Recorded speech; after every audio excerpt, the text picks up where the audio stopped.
geldi. Size hemen göstermeye dedim. Karşımızda ev adam. Gel bili bili, gel bili bili. Gelir. Dostlar beni ayağının altına koyup ezdi. Bəli. Tam göstərəmədim. Gel bili bili, gel. Alttan like atın. Günahlar var.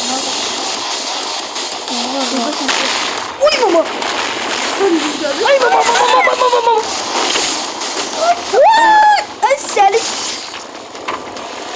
Buradan nereden göstermek istedim. Öldük.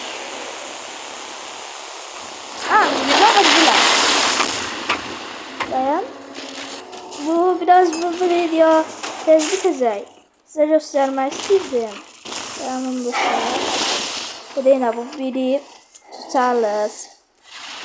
Bu biri Titanman, ev adam. Bu buradan herkes selamlar diyeceğim.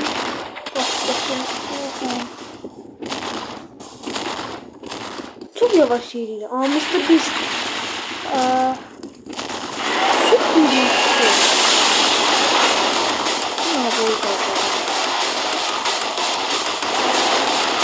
Gelir oh my god. Bəli dostlar, size göstermeye çalışacağım bu videonu.